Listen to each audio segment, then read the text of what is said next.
This program is made possible by the support of Delta Dental, Quick Trip, Marshfield Clinic Health System, Wisconsin Counties Association, Wisconsin Hospital Association. Watch WisconsinEye on Spectrum Channels 995 and 363 and at wiseye.org.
right, good afternoon.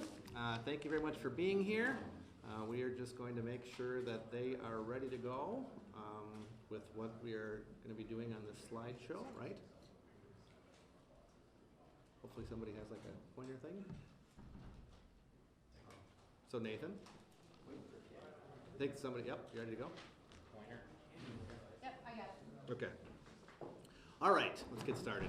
Good afternoon. I'm Assembly Speaker Robin Vos, and as you remember, a lot has happened since we responded to Governor Evers' budget proposal in this very room on February 28th. You can see that all across the state, Republicans have focused on listening and making sure that we reflect the values and what the people of Wisconsin want inside our budget.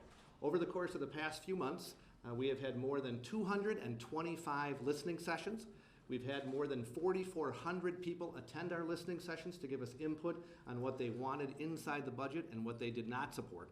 And most importantly, in the Assembly, we sent out over 40,000 budget surveys through every part of the Wisconsin, letting every single person who wanted to respond give input, and we clearly are reflecting what the people of Wisconsin showed that they wanted. Here are a few of the highlights. 88% of the people who were asked do not support increasing government spending on welfare. 86% of the people said that they think that the state should not raise taxes on top of the fact that we have a surplus and new revenue, and Governor Evers' budget, if you recall, increased spending by over 10%. So clearly, the vast majority of the 40,000 people who were surveyed do not want higher spending, they don't want higher taxes, and they don't want government that is growing in an unrestrained fashion. WisconsinEye spoke, and clearly today we are reflecting their values and that we are listening to what they want. We know that when the budget was finalized by the Joint Finance Committee just earlier, this budget is for all of Wisconsin. We have heard folks over the course of the past few months say that they reflect the people's budget. Well, today we are reflecting a Wisconsin budget for everyone, not for a subset, but for everyone, clearly reflected by what we have seen. I want to start today by doing the most important thing, and that's commending all of the people who have participated in this process. Not just the Joint Finance Committee members who are here, who I think have done an exceptional job, but also the public, who took the time to come and testify at the public hearings, took the time to participate in the process and make sure that we are reflecting what they want. If you remember, when we responded last time, Governor Evers wanted to increase taxes by more than $1 billion. This budget actually cuts taxes by more than $500 million. Governor Evers wanted to increase spending by more than 10%.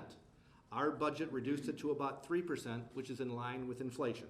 Governor Evers wanted to expand welfare programs and eliminate the accountability that we have worked so hard to put into place by removing the work and the drug testing requirements. The Wisconsin budget currently keeps the accountability measures in place and continues to ensure that every person has access to health care.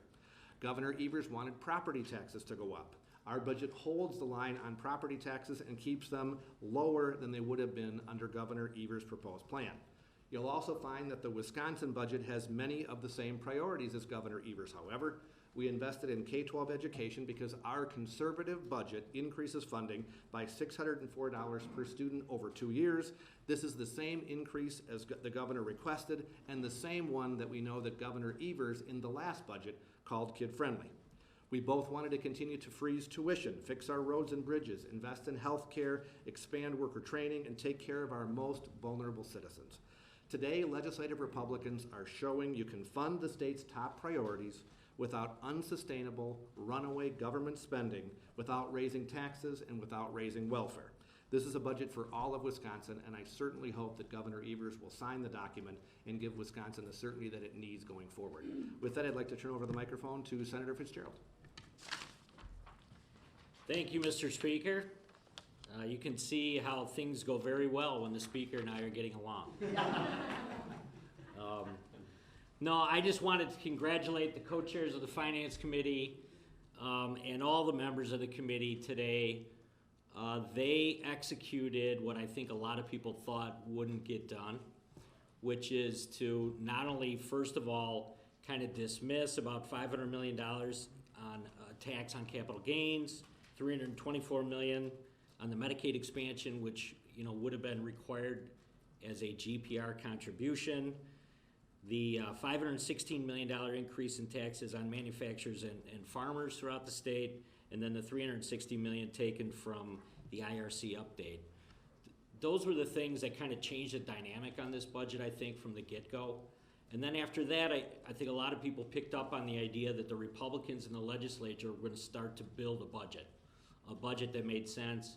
And I think based on the final vote that was taken today by the Finance Committee, they did that. So moving forward, I think what I have right now in the Senate is we're going to start on Tuesday to kind of discuss exactly how comfortable senators are with the overall product that the Finance Committee kicked out today. But I've been around, for about 12 budgets, and a lot of times you start to get a feel for what a budget is going to look like and how it's going to be perceived about halfway through this process that was concluded today. And I'm here to tell you this is a good budget. It's a really good budget. If you look at things like the capital budget and the bonding and the stuff that doesn't necessarily, interest people kind of on the street, but ultimately puts the state of Wisconsin in a good position financially, that's our job.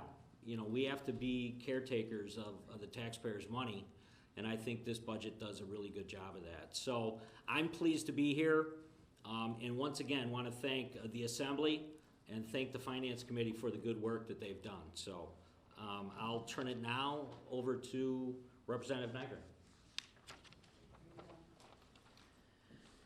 Well, good afternoon. I think the theme you're going to be hearing from all of the Republicans here assembled is how we listened.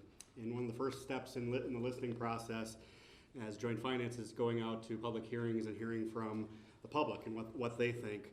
And one of the messages that was received loud and clear was that while Governor Evers built his budget, as he said it, around Medicaid expansion, first of all, we didn't feel that was necessary to be able to fund the true needs of the most vulnerable in our state.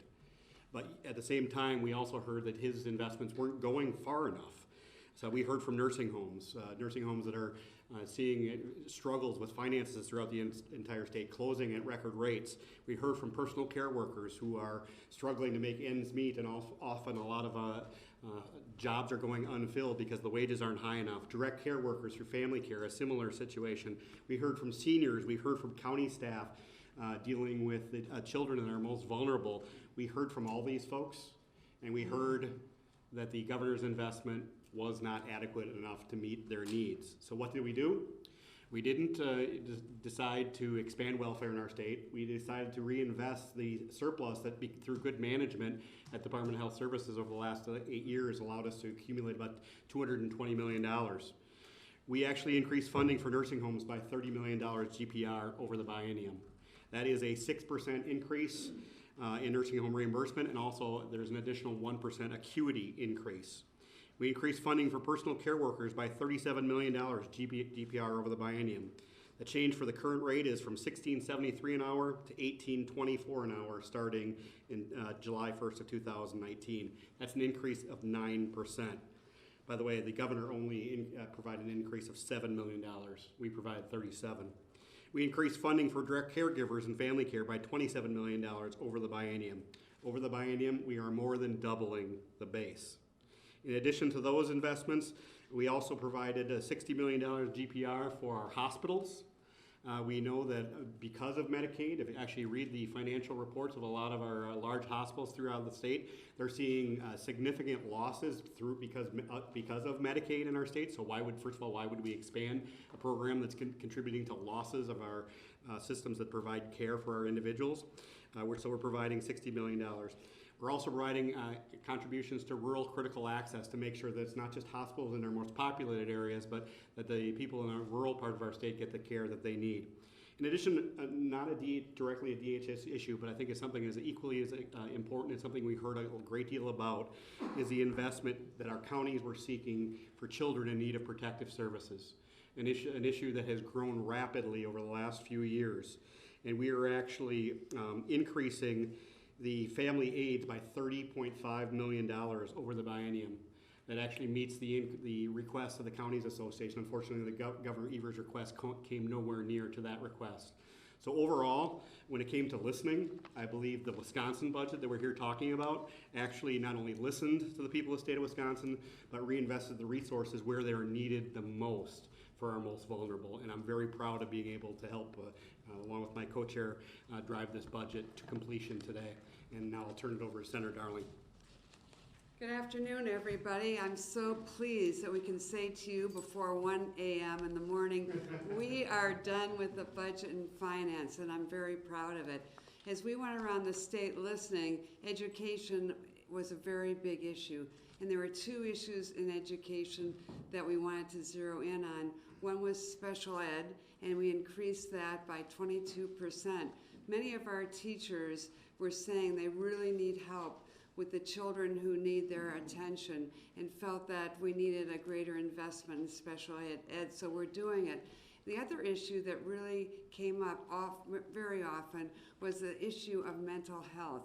And most of the teachers and school board members that we listened to around the state said, look, children are really struggling in many cases, and we really need help. So mental illness, we doubled the investment in mental illness, and I'm so proud of that because I think that teachers are going to be able to have the tools that they need to help children who really need their help.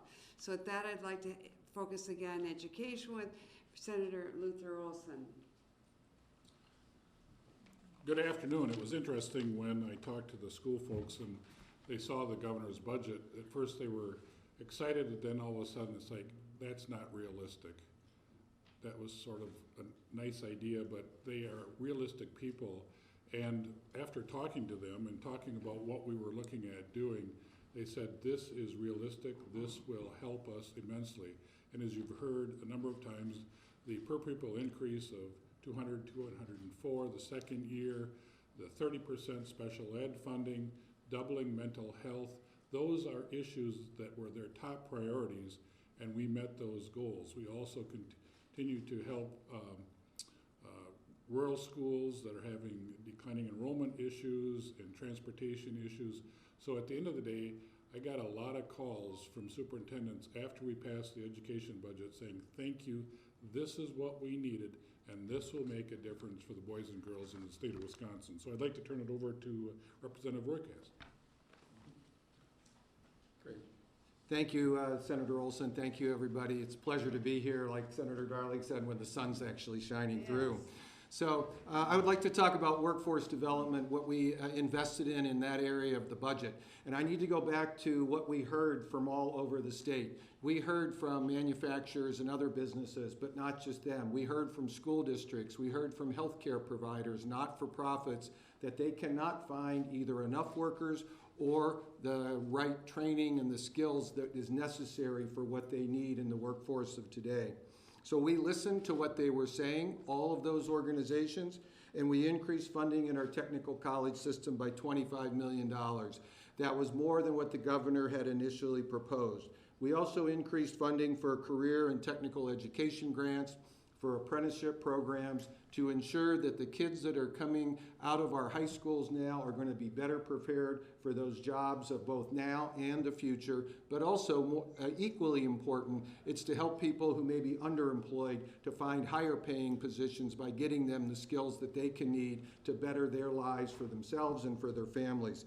And last, we invested in prison systems in terms of providing more training to individuals in our prison systems. We also added better ways for them to access jobs through career placement centers in the prison. We want to make sure that they can be part of this employment opportunities that exist and to reduce the recidivism. With that, I will turn it over to Senator Lemieux. Well, good afternoon, everyone. It's great to be here today. I'm going to just discuss transportation a little bit here. Not only did we keep on track all the major projects that the governor had put in his budget, such as the Highway 23 expansion and I-43 enumeration, things like that. Because of smart budgeting in the past and having a surplus going into this budget, we could make a one-time investment to help out on local roads. Those of us who are elected officials spend a lot of time meeting with our towns association people, our counties, just going out, knocking on doors.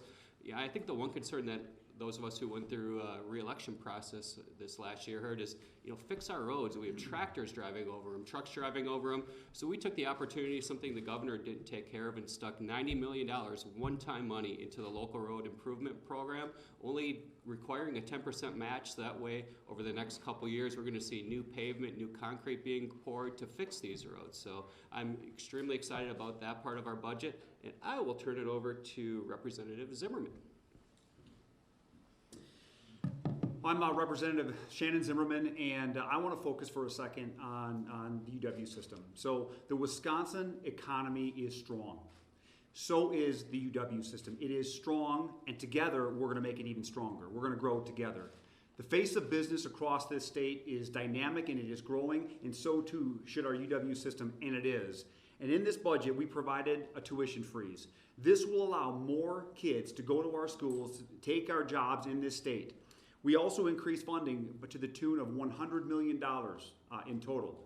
$1 billion in facilities, exciting new facilities, investments in the UW Eau Claire, in science or in healthcare across the state. The UW is a vital part of our future, and this budget emphasizes that in terms of what we did. I want to echo a tweet that went out by Chancellor Schmidt when he said, the class of 2023 thanks you for this budget. And that is exactly what we did. So I'm excited about the future of not only our economy and our state, but of the UW system as we go forward. Thank you. And I'm going to turn it over to Senator Dewey Strobel. Thank you, Representative Zimmerman. Great to be here. Folks, we have an incredibly strong economy right now. And why are we able to do all these great things in this state right now? It's because of the strong economy that we have. We are in a position that we have not been in for years. And why are we in this great position? I say a big portion of why we are in this great position is because of our tax policy, because of the things we've done over the last 8 years to make Wisconsin competitive, to grow our economy, to create jobs, to allow people to have family supporting jobs. And when they do that, they pay into the public coffers, and that is why we are reaping the benefits that we are today. And this budget is going to continue that trend. We're going to continue to stay competitive amongst the other states that we need to do. And by reducing taxes by over $500 million in this budget, we're going to continue to move in that direction. We're going to continue to be more competitive. We're going to continue to rank higher amongst the other states in our tax ranking throughout the country. Another big focus here, of course, regarding taxes is real estate taxes. And what have we done with real estate taxes in the past few years? Past 8 years, quite frankly, we've kept them relatively level. What are we going to do in this next 2 years in this budget? We're going to keep them level again because of support from the state, and again, because we have a thriving economy that gives us the ability to make these investments that otherwise we wouldn't be able to. So as far as this budget goes, I'm extremely proud of the component that reduces taxes and is going to keep us on the trajectory that we have been in the past 8 years. Thank you. And with that said, I will ask Representative Mark Bourne to come up, please. I'm sorry, Representative Loudon. Well, good afternoon, and there are so many wonderful elements of this budget, and it's great to have an opportunity to be part of the team that's here to explain them, and over the course of the next several weeks, we'll be spreading our message statewide.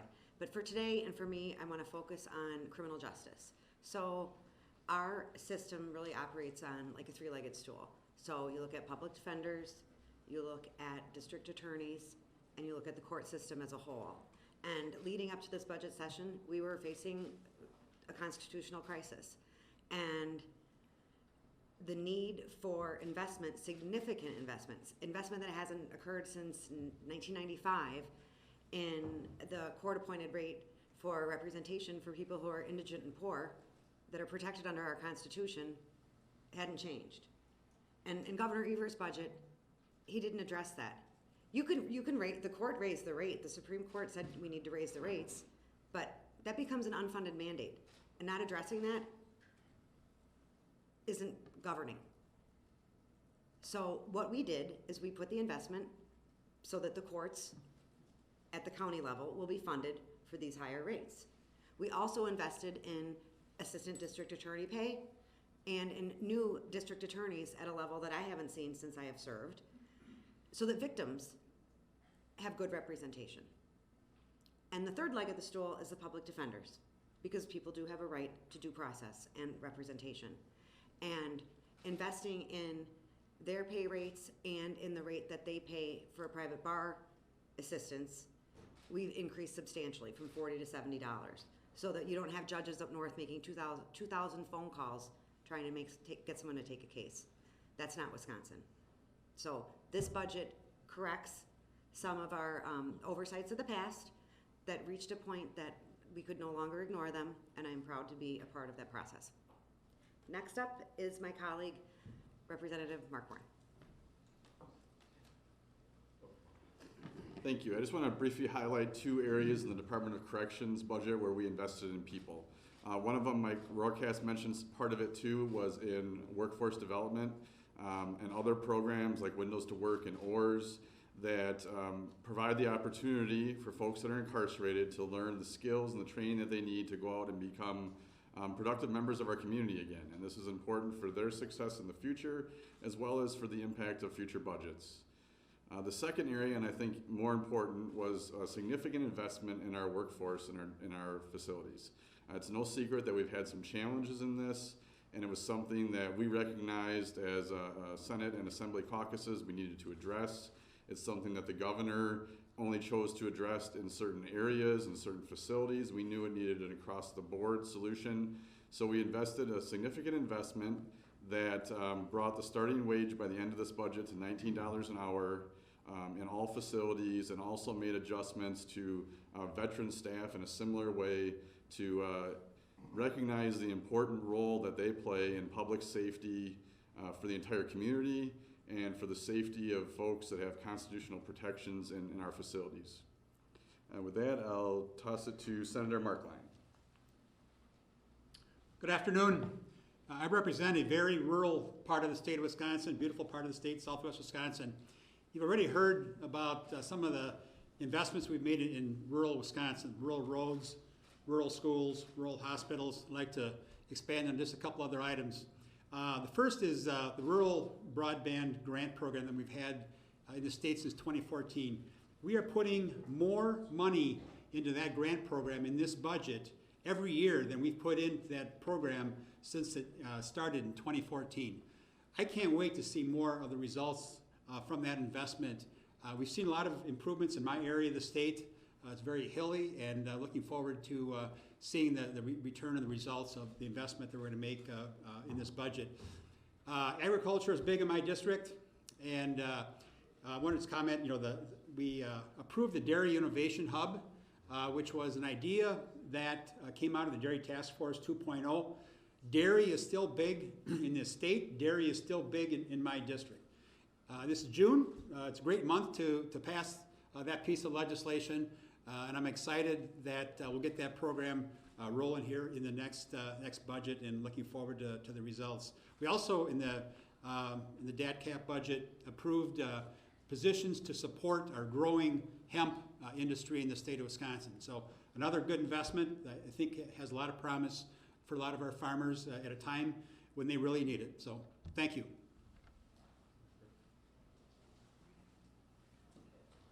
Good afternoon, I'm Terry Kotzma. Today I was excited to vote for tax cuts, over $500 million.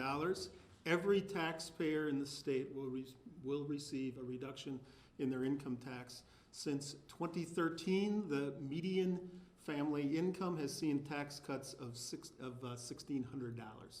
So with that, I'll turn it back to Speaker. Sure. You can take the question. I'll take the easy ones and he can have the hard ones. How about that? That's a good deal. So, Fitz, you said you were going to caucus next Tuesday on this, but between the two of you, what's the plan for when you're going to the floor? Last week of June. Right now, tentatively 25th is when the assembly will be on the floor, and then we would just wait for them to take action. So I wouldn't rule out Wednesday, probably Thursday. Right, like I the wouldn't Senate, rule it out. we are on the floor next week, Tuesday and Thursday with our traditional calendar. We're doing an all-day budget caucus on Wednesday to make sure fiscal bureau will come in, explain everything again. We've been updating, we've had caucuses every single week, going all the way back to introduction. So I feel like our caucus is really engaged. I'm very optimistic, and I think we'll be able to hopefully pass it on that Tuesday. Fitz, you've had Dave Craig express publicly concerns of the budget. You've had Steve Knopf express concern. I've heard that Kathy has them privately. Do you need to make changes to vote this budget on the floor, do you think, to get it passed the caucus right now? I'm waiting for Tuesday to make any type of judgments. Obviously, I've been having ongoing discussions with all the members. I know that, you know, the finance team also has been talking to members along the way, working with them. So I'm not gonna jump to any conclusions on any one individual senator. Again, I think, you know, just like you have to do it at the end of any finance process, is come together again and kind of start from scratch, run through the document and see what the issues may be. I didn't have anybody kind of jump out at me and certainly say to me, you know, that there was either one item that the finance committee had taken up that they couldn't live with, or if, you know, it's been more of a discussion about overall what's the big targets, and that's fine. I mean, we always arrive kind of at this position where you've got to have that back and forth with the individual legislators to see how we can get them comfortable to support the document. So. And let's just remember, no matter what your political stripes, this is a budget for all of Wisconsin. If you're on the conservative end of the spectrum, it's got a much lower level of spending than Governor Evers proposed. It's got sustainable revenue sources. It's got one of the largest tax cuts that we've seen in a decade, and it does not expand welfare. On top of that, we took out all of the far left policies that Tony Evers put into effect that certainly should have gone through the traditional regulatory and legislative process. If you're on the more liberal side of the spectrum, we have a record increase in spending on health care, which I think all of us care about no matter what your background is. I think we invest in our schools in a way that makes sure that everybody can follow what Governor Evers said about the last budget. The last budget was kid-friendly. As I have said, this is like kid-friendly plus. So I think no matter what your political persuasion, there's a lot to love about this budget, and I am confident that as the people of Wisconsin learn more and more and more what's in here, no matter what your background, I think people are going to be contacting their legislators, urging them to vote yes, and hopefully we can send this to Governor Evers, where he will also look and say this is a good budget for Wisconsin and sign the document.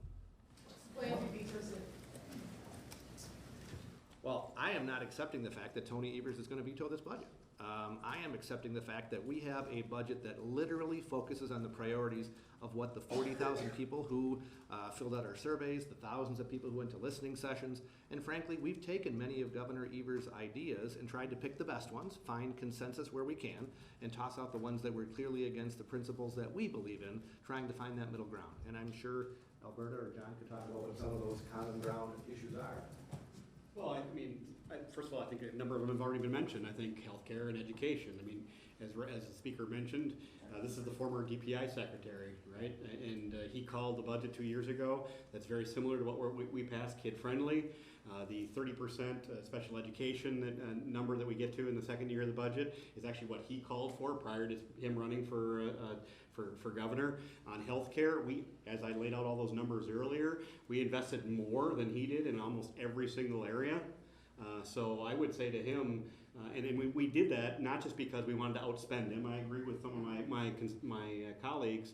If anything, I think we have concerns about the level of spending even where we got to, but we understood that there were problems that our state faces. There were needs that our state faces, and why not use that surplus through the good management of the Department of Health Services under Republican leadership over the last 8 years to help fund those things that are important. Speaker Vos, if Governor Evers does veto the entire budget, is the plan still to come back in October? And if so in October, what about the consequences about schools, what they'll be facing? How do they plan?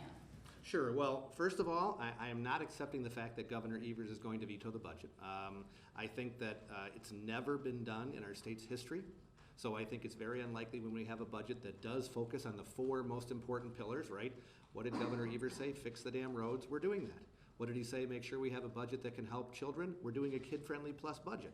He said make sure that we have the ability to take care of the most vulnerable. We're doing that without expanding welfare. And we have enough resources left over that we prioritized a very large tax cut that's going to help every single family that pays taxes in the state. So I don't accept the fact that Governor Evers, when he looks at the totality of the document, is going to say, I'm going to veto the entire thing because I didn't get my way on 1, 2, or 3 different things. So I'm going to be an optimist. I think that all of us know that we have a really good document. I could not be prouder of the people who worked on this document together and my colleagues in the Senate. Everybody rolled up their sleeves. They really focused on our priorities, and now we just need Governor Evers to do the same. Any reaction to the pardon warning today?